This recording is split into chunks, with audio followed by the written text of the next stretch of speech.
What is up, wonderful people in the digital world, and welcome back to another episode of Spliced In Later, where we are once again doing another movie review. And can I just say briefly, off the bat here, without hopefully jinxing myself, touch wood, I am very happy to have got to this date and have been happy enough to present to you as many movie reviews as I have over the last month, because it has been a hectic time with everything going on in the world, with the Delta variant, whatever it's called, resurging in all sorts of places, meaning everywhere's going into lockdowns and all sorts of stuff. To think, back in early July, I didn't think we'd even make it to Black Widow, and here we are, another 4 movies later. This is our 5th one, and I'm able to bring this review to you. It's just wonderful. So thank you all for everyone who's been listening. Thank you to the luckiness that where I am, that this has been able to be achieved, and fingers crossed that this can continue on for the next month so we can get to September and do another movie review for you. We have a few weeks break after this one.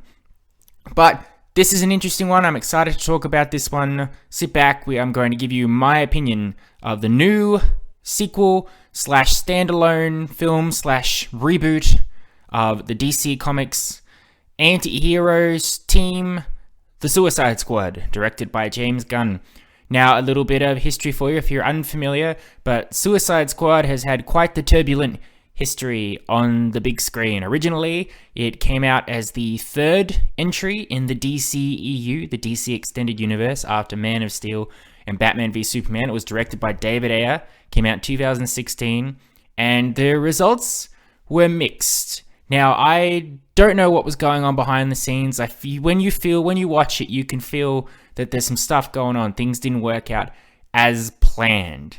Now, I don't know. It could be DC behind everybody. The negative reaction to the seriousness of the previous 2 films meant that the seriousness that was being put into Suicide Squad suddenly had to be revamped and thrown around a bit to give it more lighthearted, comedy-esque, which the DC world had not been familiar with. And for a property like Suicide Squad, which is based around supervillains that are forced to go on dangerous missions by the government, suicidal missions, if you will, and most likely if they don't do the mission, their head will explode, or they will very likely be killed in horrific ways on the mission. Aside from that as well, it seemed to be reactionary to the success of Guardians of the Galaxy over at Marvel that there was a decision to make Suicide Squad into more of a heroic band of misfits movie, where it's unlikable protagonist, sure, but not villainous in any way. We're all good-hearted people who do want to save the world when given the opportunity. People like Captain Boomerang and Killer Croc, who are villainous people for sure. No, secretly they do want to save the world when pushed in the right direction. Plus, even looking at the trailers for this film before it came out, one was a very serious, intense look at the Joker torturing Harley Quinn and some violence going on. And then another was full of bright lights and color and a zany soundtrack with tons of songs, almost like Guardians of the Galaxy. So, when the film still did make money, made a ton of money, it was only natural that they would do another Suicide Squad. The question was how to do it. How do you do a Suicide Squad film when you want it so much to be a James Gunn film? Well, the natural thing to do was to seize the opportunity of James Gunn being briefly fired from Marvel and snatch him up and get him to direct a Suicide Squad. If you can't have a James Gunn-like Suicide Squad, you may as well have a James Gunn-specific Suicide Squad, simply called The Suicide Squad. If you are wondering what my opinion of the original Suicide Squad was, I didn't like it. I didn't hate it, but I was confused by it, and the story felt very forced, and as I said, for all the reasons beforehand, it was too much of a mess for me to enjoy it. So, even as this film was being announced, James Gunn announced to direct, all the actors being announced to be in it, Idris Elba, John Cena, Michael Rooker, all of that, I had my doubts. I was apprehensive. I wasn't keen for it. I knew it was coming. I knew it was being filmed. I got the updates on social media and all that, but I just didn't care because I didn't know exactly what the go was here, what the thing would be. Would it be like the original Suicide Squad? Would it be too much like Guardians of the Galaxy? It all just sounded like the problems that the original one had. And even then, once early reviews started coming out for this film, it was all very praiseworthy. It was saying it was the greatest DC film in years, which I think is a little unfair, and how it's got this perfect score on Rotten Tomatoes, and it's a movie that'll make you think and make you cry and make you feel all sorts of emotions. This is the film to see. For some reason, I went, yeah, all right, I'll believe it when I see it. So now I have seen it. And while I don't think that it deserves the super duper praise that it is getting at the moment, I can happily say that it is a much better film than the first Suicide Squad. Very much up to James Gunn's standards from the Guardians of the Galaxy film, and a very fun ride with very likable characters and an entertaining story that matches the theme of what the Suicide Squad should be. As I said, this film is technically a sequel, but it's more of a standalone reboot film. So I guess the Suicide Squad, the first one, did happen.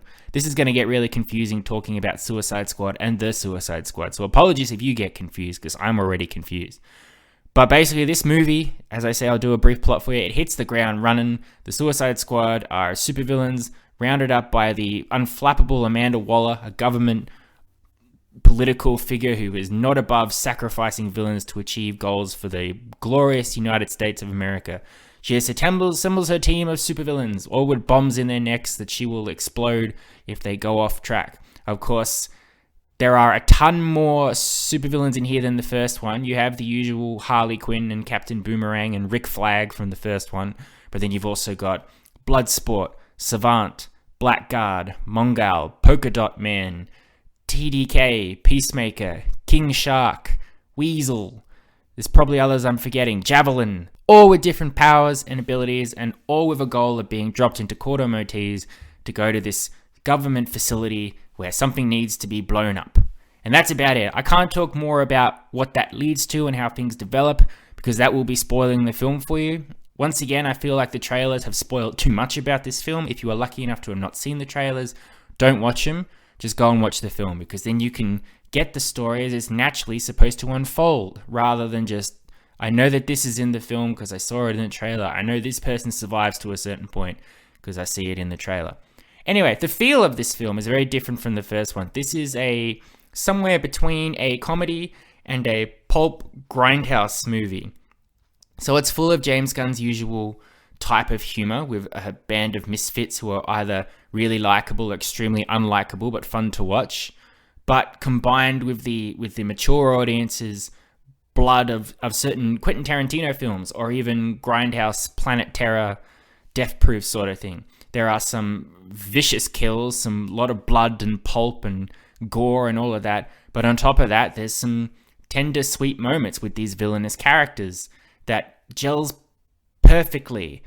The film has a little bit of pacing issues, but otherwise, it is a much better attempt at telling a story of a standard Suicide Squad mission.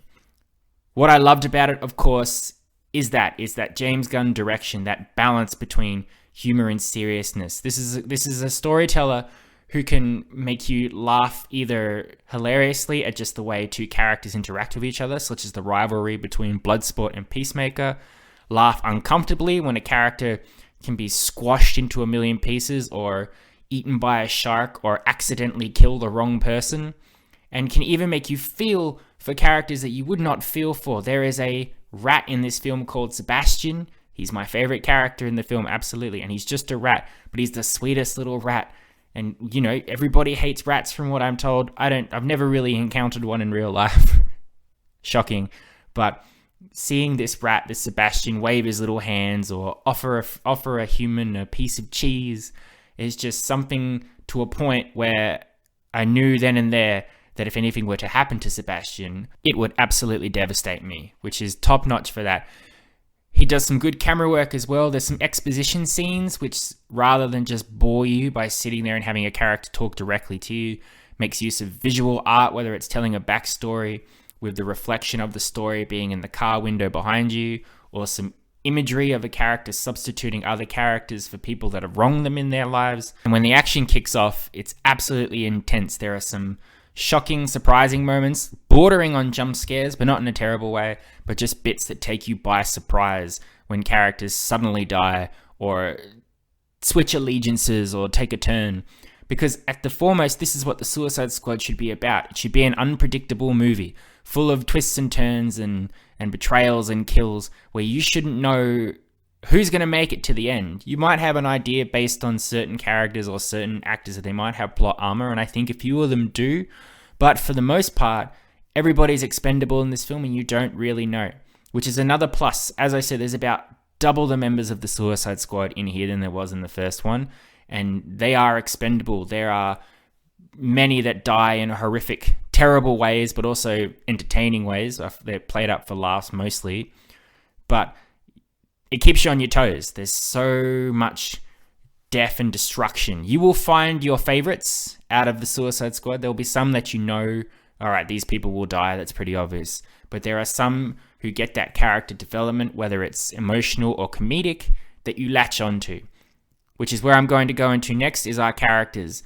The Suicide Squad was likable in this and earned. I felt like the first Suicide Squad, we were told often that we need to feel for these people, but it never felt particularly, except for Will Smith's Deadshot and of course Margot Robbie's Harley Quinn. And we know that because Harley Quinn has gone on to have her own separate movie outside of this. Harley Quinn is great in this film, as per usual. She gets a lot of scenes to shine. She steals a lot of the scenes that she in with her quirky humor. At this point, I don't love her as much as I think everybody else does. I think sometimes she's running out of things to do, or they're forcing too much Harley on us. But she has a separate storyline from a lot of the other Suicide Squads, so often she'll be on it for quite some time and then she'll be gone. So eventually the balance made me go, all right, I appreciate Harley. And of course, Margot Robbie is fantastic. She is Harley Quinn. I don't know if, like Iron Man and Robert Downey Jr., I don't know if anyone else could play Harley Quinn. A fun little upbeat from this film as well is that I really dug Joel Kinnaman's Rick Flag. I found him to be much more likable and relatable in this film. He had a more chill attitude. He wasn't so serious as he was in the first one. He was a pretty top-notch guy who actually saw the Suicide Squad members as allies, or even some of them as friends. And he made some jokes. He was smiling. And I really got behind him and his motivations in this film, which was surprising because Rick Flag, I just sort of went, okay, I guess he has to be in the film. But he was good. Idris Elba, of course, is our new Deadshot. He's called Bloodsport, but for all intents and purposes, I think he is just the Deadshot role in terms of what he can do and his familiar relations. He also has a daughter, and he also is a deadly marksman that can hit every target he goes for. But Idris Elba has a different take on it in that he's very world-weary. He doesn't want to be involved in anything going on. He doesn't want to make relationships. He doesn't care about being a hero or doing the right thing. He just wants to do a deal to get out alive, essentially. He's got a very dry humor and a very interesting rivalry with our other show stealer in this film, John Cena's Peacemaker, who is like a violent Captain America. He's all about fighting for America and doing what needs to be done to obtain peace. As he says in this film, if I have to kill every man, woman, and child on the planet to obtain peace, I will do so. He basically has the same skill set as Bloodshot, so there's often a lot of competing between the two. But whereas Bloodsport... Did I say Bloodshot earlier? I don't know. I might have. There you go. Whereas Bloodsport, you know there's some good in him, I think. You can tell that there is an honorable man in there somewhere. Peacemaker is just an arrogant prick, and John Cena plays that perfectly. He's got a very punchable face. He even wears a toilet seat pretty much for his helmet, which is entertaining. Some of my other favorite characters is Polka Dot Man, played by David Dastmalchian. He is interesting. He has some interesting backstory in here. I've never really known what it is about Polka Dot that makes him so fearsome as a villain or whatever, but I got that information in this film.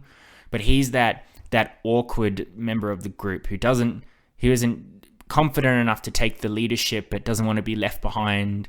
He's got some interesting motivations in here too. There is I apologize, I can't remember the actress who played Ratcatcher in this film. She's very nice. She's the one who brings Sebastian the Rat along for the ride. She's got that millennial vibe to her in terms of just wanting to stay in bed half the time and doesn't really know what things are, but reacts with her heart, which is very relatable to be sure. And also King Shark. King Shark is our comedy. King Shark is our Groot, essentially. He's voiced by Sylvester Stallone, and you can tell it's Sylvester Stallone voicing him, but everything he does is played for comedic effect, and it is done very well with his dumb mannerisms, saying he wants to wear a disguise. I mean, he's a giant shark. People are going to know it's him, or a way he just wanders off or gets easily confused. He's just a wonderfully, even just him walking around in these little pants. The first time you meet him, he's got these little prison pants on, and it just doesn't look right. And it is so funny that I couldn't stop myself from just laughing. And I think I was the only one who was just at that, which was funny for sure. And of course, everybody else has little moments. I personally like Peter Capaldi in here as the Thinker, mainly because I like Peter Capaldi from Doctor Who. But Michael Rooker, Nathan Fillion, Sean Gunn, all these different characters, all have important roles to play in this film. And of course, leading them all from behind a monitor, ready to kill them all at a moment's notice, Viola Davis is Amanda Waller. She is very intense Waller. I don't really know if Waller in the comics is supposed to be more of a likable anti-hero, but she's an absolute jerk in these films, and very much more so in this one. She's more scary than the actual thing they have to go and kill, I think, in this film, in terms of her motivations and her disregard to these people, which is a testament to Viola Davis, that she can bring that hatred out of me from just a few scenes. She's not in the film all that much, but what she is in is contemptible. As I said, the film has a couple of pacing issues. There's a chunk of the film in the middle which focuses on Harley Quinn doing something, which I was a little bit bored by. And also there's a non-linear sense of storytelling in this film. They do a lot of, we'll tell this story for a bit and then we'll go back about an hour or so to say how some other characters got to a point. Or you'll see something happen and you won't really know why it happened, but then you'll flash back in time to get that information. I don't mind that when it works well, but it happens a lot in the film, and it does remove that linear storytelling or the edge of you see action, because you have to go back and go, all right, we'll go back and we'll see this. If it all just happened concurrently, I'd be fine with that. But those, again, are nitpicks. Otherwise, as much as I doubted I would enjoy myself, I had a lot more fun with it. And it comes down to those essential things. They wanted to make a James Gunn Suicide Squad film, so they got James Gunn to do it, and boy did he do it. It was an entertaining ride, full of pulpy, gory action that you would expect from the Suicide Squad, but also strong character motivational points, built first and foremost by having likable characters. I think I'll sum up by saying there are two scenes in each film of the Suicide Squad 2016 and the Suicide Squad now. They both have a scene where Suicide Squad know they have to stand up to an overwhelming evil thing. They have to stop it. They have to save the world. They know they don't want to. They shouldn't. They're risking their lives. They don't have to do it, but they know it's the right thing to do and they do it. And they have the same sort of powerful music that swells up as the heroes, villains, anti-heroes, stride into action to confront the enemy. It happens in Suicide Squad and you just sort of go, okay, I guess, sure. You're telling me that's what I'm supposed to feel. I don't feel it. But in this film, 2021's The Suicide Squad, when the Suicide Squad were marching together to confront the enemy, I felt for them. This ragtag bunch of misfits. I was proud of them for doing the right thing, and I was worried that they wouldn't make it out alive. And that really much sums up just the contrast between the two films and how one has successfully executed what it wanted to do in terms of story, comedy, and heart, and the other did not. Whether it was from studio interference or what, we may never know. David Ayer has constantly said that the movie that came out wasn't his film. Maybe we'll get the Ayer cut. I don't know or really care, because this Suicide Squad movie exists now, and that's fine. Overall, I give it an 8 out of 10. It would get full marks except with the pacing issues and some bits where I was a little bit bored, but otherwise a hella good time. I would highly recommend you go see it at the cinemas. I don't know where you are in the world. If you're in America, you could watch it on HBO Max. But with everything that's just come out recently with Black Widow and Scarlett Johansson suing Disney and all that, I know the deals with HBO Max and Warner Brothers are a little better. But if you have the opportunity, go to the cinema, support the box office revenue that way. If streaming services are going to cut the people who actually made these films out of the bargains or the money making or whatever, it ain't fair. If you have the option and you feel safe, do that. And it's also a fun time. Go with a couple of friends. This is a film you should see with some friends and have a laugh. I think you would really enjoy it. There you are. Thank you very much for listening. I hope you enjoyed my, once again, another very positive review of a movie that came out. It will be a couple of weeks before I review another one. I don't think there's anything I'm going to see until Shang-Chi and the Legend of the Ten Rings in September, unless I just catch something else randomly towards the end of the month. You'll just have to wait and see. But otherwise, for our next few episodes, we'll get back into some of our regular scheduled programming. We'll be talking about another age of Disney. We will look into Marvel again. We will look at some TV shows, maybe do another top 10. There'll be some content coming, so be sure to keep your eyes and ears peeled for that. But until then, thank you much for listening to me. As always, it's been wonderful talking to you. I love and appreciate you. Stay safe and stay kind to one and all. You've been spliced in later. Adios, muchachos. I'll catch you next time.